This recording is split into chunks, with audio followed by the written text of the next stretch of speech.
Engine එකයි බෝට්ටුවයි බාප්පුවයි තුන්දෙනාම අල්ලගෙන මම පැය 3ක් එයාත් එක්ක එයාට ගොඩට ගියා තමයි.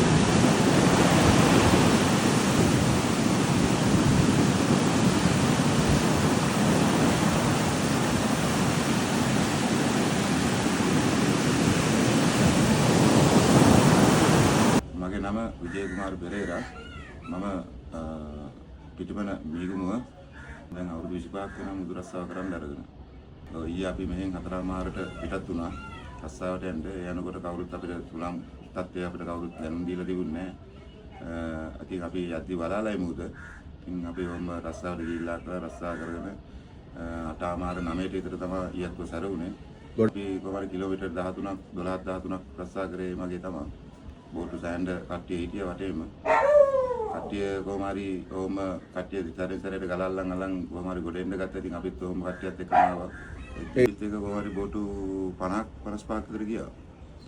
ඉතින් ඊට පස්සේ තමයි රෑ කොහොම හරි 9 මාටිද තමයි උලන් කැටි ඇල්ලුවේ. උලන් කැටි ඇල්ලලා කළා ඒ බොරුව කට්ටියම එහෙම මෙන්න නැතුව ගියා බෝට්ටු. එක එක ගල අල්ලගෙන හෙට මෙහෙට යන්න ගත්තා. අපිත් ඒ බොරුව ගල අල්ලගෙන ඉනිසිරුවේ බස්සන් ආවා. සෑන්ඩ් සරයි සෑන්ඩ් යත්තු අපි මම අවුරුදු 25කට රස්සා කරලා තියෙනවා. මේ පළවෙනි යත්තුව තමයි මේක මෙච්චර ලොකුවට ආවුනේ. නැවුටැල පේන්නේ නැහැ. ඒකට පොඩ්ඩක් දිය වාඩි පැත්තට බරෙන් තමයි අපි දැම්මේ. ලයිට් එළියට අල්ලගෙන ඇවිල්ලා කරලා තමයි පොඩ්ඩක් වාඩි පැත්තට දැම්මේ අපි. දැම්මට වැඩක් වුණේ නැහැ. මාරියා උස්සලා අරගෙන අපි අනිත් පැත්තටම ගැහුවා. අපි මේ නැව් කෑල්ල තිබුණා නම් අපිට පොඩ්ඩක් එහා මෙහා කරලා දාන්න ඉතින් අපි පොඩ්ඩක් එහාට තමයි දැම්මේ. ඉතින් අපිට ඒක උසර අපිට පේන්නේ නැති කමට තමයි අපි එහෙන් දාලා කියලා ඒකෙන් තමයි අපිට මේ වගේ කරදරයක් උදා වුනේ. ඉතින් දාද්දි ඔම ලොකු මාරියක් ඇවිල්ලා ඔම දෙන්න අපේ බෝට්ටුව ඔම අනිත් පැත්තටම ගැව්වා. මම ඒ වෙලාවේ යට ගියා. යට ගිහිල්ලා කළා විනාඩි 10ක් විතර තමයි මම උඩ ආවේ. උඩ ඇවිල්ලා කළා මම අතපය ගාලා උඩ එනකොට තමයි බාප්පා කෑ ගන්න විජේ කියලා. ඒ පොර තමයි මම ඌ කියලා කළා. අන්තිමට මට ඒ පීන ගන්න බැරුව ගියා. තව මාරියක් ආවා. ඊට පස්සේ තවත් මාරියක් ආවා. අන්තිමට මාවත් යට ගිහිල්ලා කළා ආයෙ උඩ ඇවිල්ලා තමයි යාන්ත බෝට්ටුව ගාවට ඇවිල්ලා බෝට්ටුව අල්ලගත්තා.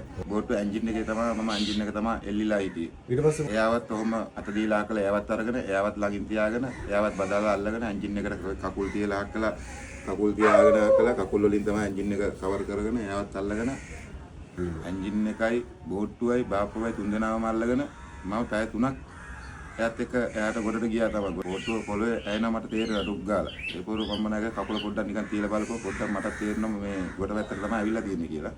ඊට පස්සේ තමයි ඕම අනිත් පැත්තට ආයෙ මාරියාවක් ආවා. දෙන්නම වහලා හක්ලා ආයෙ පොඩ්ඩක් ගොඩ පැත්තට දැම්මා. ඒ දාපුවම තමයි දෙන්නම එයාවත් අරගෙන ආකලා මම ගොඩ පැත්තට පීන ගත්තා බෝට්ටුව දාලා.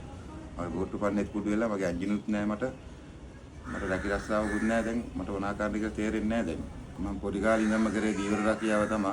මම ඉතින් මෙතන රැකියාවක් අපි දන්නේ නැහැ. අපි මුදු රස්සාව තමයි අපි කරන්නේ දා කාලේ ඉඳන්ම. ඉතින් මට කරගන්න කියාගන්න දෙයක් නැහැ. මගේ දරු බවුල් රැක ගන්න නම් මට මේ වගේ දීවර රැකියාව තමයි කරන්න තියෙන තව ඉදිරියට. මට පුළුවන් සහායක් කරන්න පුළුවන් කවුරු හරි ඉන්නවනම් මට මොන හරි දෙයක් කරලා මට බෝට්ටු පන්නයක් මොන හරි කරන්න සහනය දෙන්නයි කියලා මම ඉල්ලා සිටිනවා.